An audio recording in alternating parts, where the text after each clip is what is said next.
Assalamualaikum, second year class. This is your teacher Mrs. Sobia Azhar from Government Degree College F Block Satellite Town Rawalpindi. Class हम लोग chapter number 16 sport and locomotion पढ़ रहे हैं। अभी आप लोगों ने लास्ट लेक्चर में पढ़ा था about sliding filament model. Sliding filament model में हमने ये देखा था कि दो जेड लाइंस के दरमियान जो जगह होती है उसको हम एक सेक्रोमियर कहते हैं, और वो एक्टिन और मायोसिन फिलामेंट्स की एक दूसरे के ऊपर स्लाइड करने के नतीजे में जो है कंट्रैक्शन ऑफ मसल अकर होती है। आपको मैं थोड़ा सा जो है वो रिवाइज करवाना चाह रही हूँ। पहले टॉपिक को हमने ये देखा था कि उसके अंदर हमारे पास थिक और थिन फिलामेंट्स पाए जाते हैं। अब हम थिक और थिन फिलामेंट्स को ज़रा दोबारा स्टडी करेंगे। थिक फिलामेंट्स में मायोसिन पाया जाता है, और मायोसिन में एक टेल होती है और दो उसके ग्लोबुलर हेड्स होते हैं जिनका काम होता है कि उन्होंने एक्टिन फिलामेंट के साथ अटैचमेंट करनी है। जो थिन फिलामेंट था उसमें ये चीज़ है कि जो थिन फिलामेंट होता है वो किस तरह से है कि उसमें डबल स्ट्रैंड जो है एक्टिन के पाए जाते हैं, और एक स्ट्रैंड प्रोटीन का पाया जाता है जिसे हम ट्रोपोमायोसिन कहते हैं। ये ट्रोपोमायोसिन जो है इसका काम ये होता है कि ये उन दोनों स्ट्रैंड्स को कवर करके रखता है, और जो उस स्ट्रैंड्स में एक्टिव साइट्स होती हैं जिन जगहों पर मायोसिन के ने अटैच होना होता है वहाँ पर एक और कंपोनेंट जो जिसे हम ट्रोपोनिन कहते हैं वो कवर करता है, और ताकि वो हर वक्त अगर ये कवर ना हो तो फिर हर वक्त मायोसिन जो है वो एक्टिन को अट्रैक्ट करता रहेगा, उसके साथ अटैच होता रहेगा, और हर वक्त आपका मसल जो है वो कंट्रैक्ट नहीं करता। अब ये चीज़ हमने पढ़नी है कि मसल कंट्रैक्शन जो है वो कैसे होती है। उसके लिए जो चीज़ इम्पोर्टेंट है वो है cross bridge formations. Cross bridge की फॉर्मेशंस होती हैं, ठीक है। तो अब ये क्रॉस ब्रिज की फॉर्मेशन जो है कैसे होती है, पहले हम मसल को उसको एट रेस्ट पढ़ते हैं कि एट रेस्ट उसकी क्या पोजीशन होती है। एट रेस्ट ट्रोपोमायोसिन जो है it covers the actin chains and the active sites of the active chains are masked with troponin. Troponin वो जहाँ पे मायोसिन चेन ने अटैच होना होता है वहाँ पर ट्रोपोनिन ने कवर की होती हैं वो एक्टिव साइड्स, और जो ट्रोपोमायोसिन होता है उसने एक्टिन के स्ट्रैंड्स को कवर किया हुआ होता है। अब कंट्रैक्शन शुरू होती है। फॉर कंट्रैक्शन जो है क्या काम होता है, फॉर कंट्रैक्शन सबसे पहले क्या काम होता है, जाहिर है सबसे पहला काम जो ज़रूरी है वो ये है कि आपकी ये एक्टिव साइट्स जो हैं ये अवेलेबल हों। तो कैल्शियम आयंस जो होते हैं ये बाइंड कर जाते हैं ट्रोपोनिन के साथ, और ये ट्रोपोनिन के साथ जब बाइंड करते हैं तो ये ट्रोपोनिन को मूव करवा देते हैं, स्लाइड करवा देते हैं, ताकि जो एक्टिव साइड्स हैं वो एक्सपोज हो जाए, ठीक है।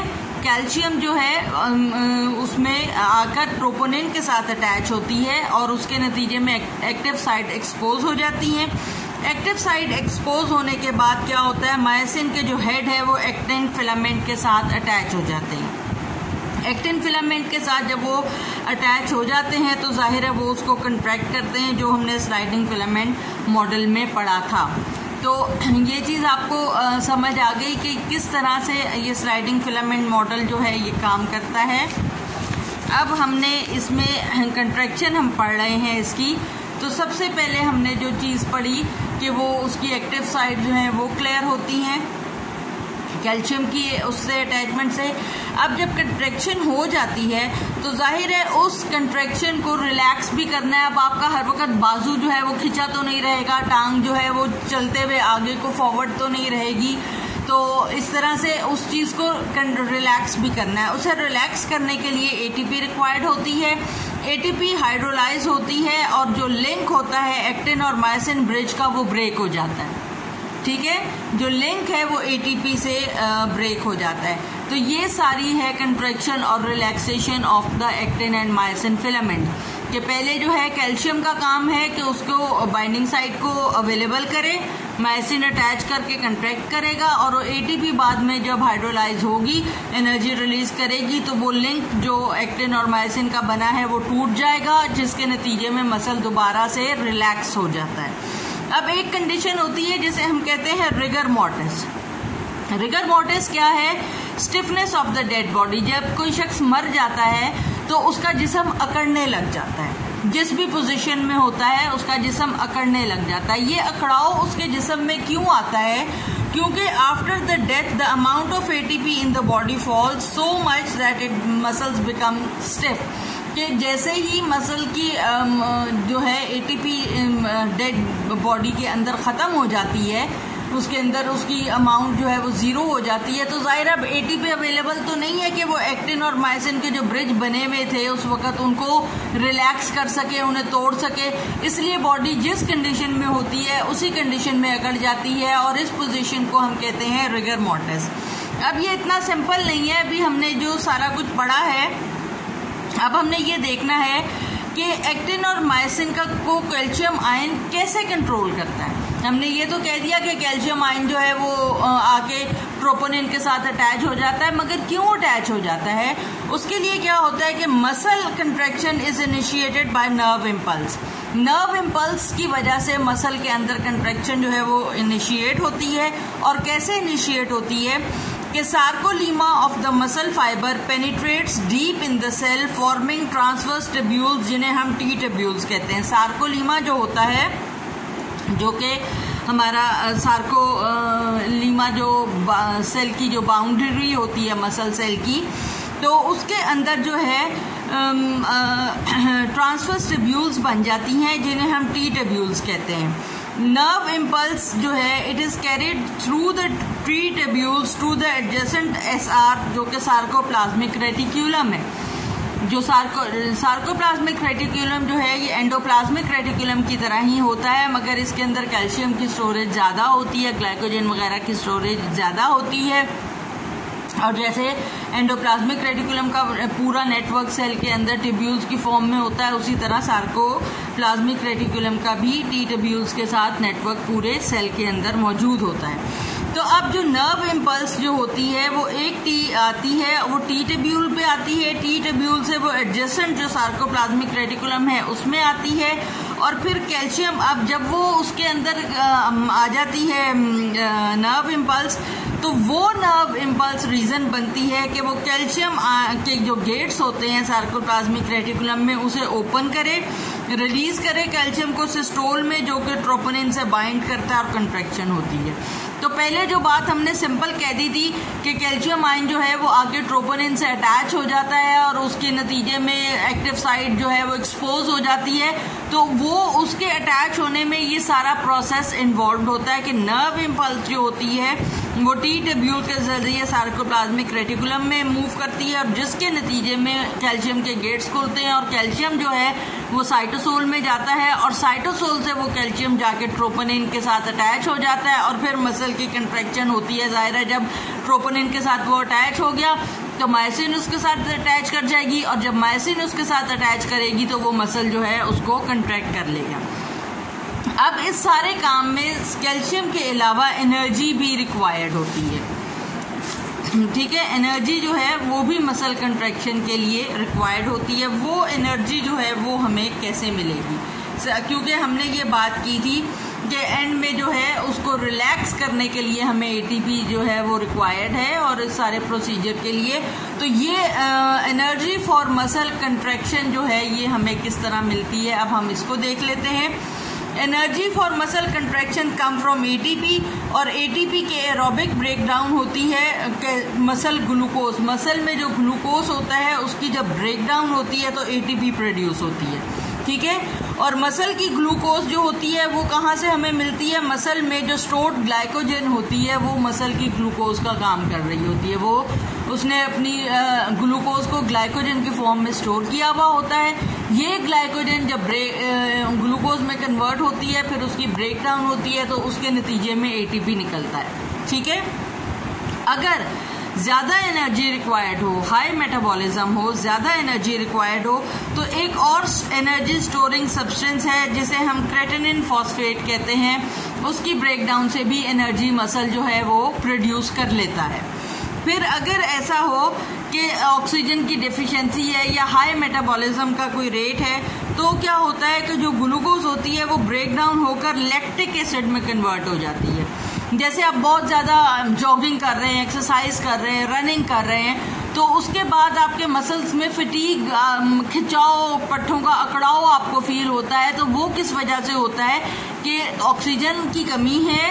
आप जब रनिंग कर रहे हैं तो जाहिर है आपको ऑक्सीजन की कमी फेस कर रहे होते हैं, या जॉगिंग कर रहे हैं या कुछ भी कर रहे हैं। तो किसी भी कंडीशन में अगर ऑक्सीजन की डेफिशिएंसी है और मेटाबॉलिज्म रेट आपका ज़्यादा है तो ग्लूकोज जो है वो ब्रेक डाउन हो जाता है लैक्टिक एसिड में, और ये लैक्टिक एसिड जब मसल में आता है तो ये मसल की फटीग का कॉज बनता है। ये सारा कुछ बेटा हमने जो है ये आपकी बुक से भी आप इसको देखिए कि हमने ये पढ़ लिया कि कैसे अब मैं आपको एक ब्रीफ सा रिव्यू दे देती हूँ। हमने जर्नली ये बात पढ़ी स्लाइडिंग फिलामेंट मॉडल में, कि स्लाइडिंग फिलामेंट मॉडल में जेड लाइन जो है वो नज़दीक आती हैं। जेड लाइन नज़दीक आने के लिए एक्टिन और मायोसिन फिलामेंट्स एक दूसरे के ऊपर स्लाइड करते हैं। वो स्लाइड का प्रोसीजर इतना सिंपल या इतना इजी नहीं होता, उसके लिए आपको बहुत सारा जो है वो काम जो है करना पड़ता है। जब मसल रेस्ट में होता है फिर कैल्शियम आयन आता है, ट्रोपोनिन के साथ अटैच होता है। उस कैल्शियम आयन का आना भी जो है एक प्रोसीजर है। नर्व इम्पल्स जो है वो ट्यूब्यूल से सार्कोप्लाज्मिक रेटिकुलम में आती है, और सार्कोप्लाज्मिक रेटिकुलम से वो नर्व कैल्शियम को सिस्टोल में भेजती है, फिर वो आके ट्रोपोनिन से अटैच होता है तो एक्टिव साइट एक्सपोज होती है, तो मायोसिन उसके साथ अटैच हो जाता है। फिर उसी तरह आपने ये देखा कि वो उस बॉन्ड को तोड़ने के लिए एटीपी चाहिए, और वो एटीपी जो है आपको मिलती है जो स्टोर्ड फॉर्म होती है। ये आपने सारा वो टी ट्यूब्यूल्स का बारे में पढ़ लिया। फिर उसके बाद मसल कंट्रैक्शन के बारे में कि एनर्जी जो है वो एटीपी से मिलती है, क्रेटिनिन फॉस्फेट से मिलती है, और मसल फटीग जो है वो कॉज होती है।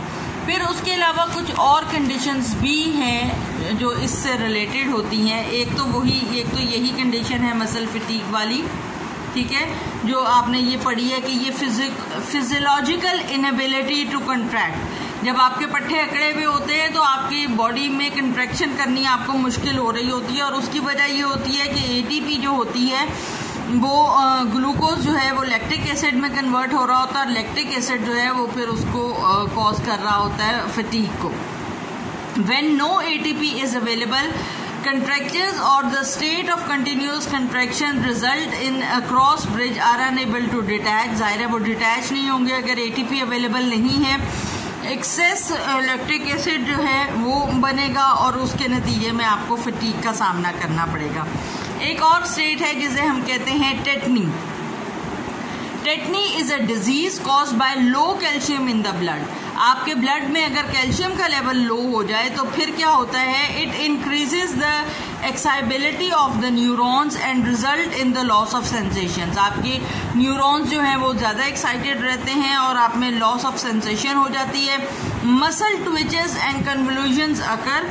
If untreated the system progress spasm of larynx, respiratory paralysis और डेथ अकर हो जाती है। अगर इसमें आपको जो मसल ट्विचेस होते हैं, अचानक बैठे बैठे आपको किसी जगह पे बॉडी में ऐसे, जिसे हम आम जुबान में कहते हैं जी चुटकी सी लग गई, कोई आपको कहीं पे हल्का सा करंट सा फील हो गया, तो ये कंडीशन होती है ये जब आपकी बॉडी में कैल्शियम लो होता है, ठीक है। और अगर ये प्रोलॉन्ग रहे, इसका इलाज ना किया जाए तो जाहिर है रेस्पिरेटरी पैरालिसिस भी हो सकता है, क्योंकि पूरी बॉडी आपकी मसल से बनी है और हर चीज़ को ज़रूरत है। फिर एक चीज़ आती है जिसे हम कहते हैं क्रैम्प, ठीक है। क्रैम्प क्या होता है, it is also a technique contraction of the entire muscle, यानी पूरे मसल में एक क्रैम्प पड़ जाता है जिसे हम कहते हैं मसल अकड़ गया। It last for just few seconds और several hours, causing the muscle to become टॉन्ट and painful. It is most common in the thigh and hip muscles. It is usually occur at night. अक्सर रात में आपको सोई जो नाड़ चढ़ जाती है, जिसे हम कहते हैं जी नस खिंच गई, ये सब कुछ जो है इसमें आता है। और इसमें क्या होता है कि आपकी ब्लड शुगर लेवल लो होती है, इलेक्ट्रोलाइट्स की डिप्लीशन होती है, डिहाइड्रेशन हो जाती है। और ये एक और बीमारी जिसे हम तशन्नुज या टेटनस कहते हैं, The term tetanus is used for acute infection disease caused by aerobic bacterium Clostridium tetani resulting in persistent painful spasms of some skeletal muscle. कुछ मसल्स जो है वो मुसलसल आपके जब पेन में रहते हैं, स्पैम में रहते हैं, तो वो ये उसमें होता है और इसके रीज़न जो है एक बैक्टीरिया है Clostridium tetanus. Typically begins gradually with stiffness of the jaws and neck muscles and progress to fix rigidity of the jaws, यानी लोअर जॉ और ट्रंक वगैरह में इस तरह आपके ये और रेस्पिरेटरी फेलियर हो जाता है फिर एंड में. Though rare in developed countries, the tetanus is the major killer in the developing countries where mortality rate is 40%. यानी ये एक ऐसी डिजीज है जो आपके मसल के उससे रिलेटेड है. तो मेरा ख्याल है आपको मसल कंट्रैक्शन और ये सारा टॉपिक जो है वो क्लियर हो गया होगा. अगर आपको कोई बात नहीं समझ आई, नहीं क्लियर हुआ, तो आप मुझसे मैसेज में करके अपने ग्रुप में पूछ सकते हैं. टास्क आपका वही है कि आपने इसके MCQs बनाने हैं और शॉर्ट क्वेश्चन आंसर्स बनाने हैं. और बाकी जो है अपना पढ़ाई का बेटा बहुत ध्यान करें, सीरियस हो जाएं पढ़ाई में and take good care of yourselves. अल्लाह हाफिज़.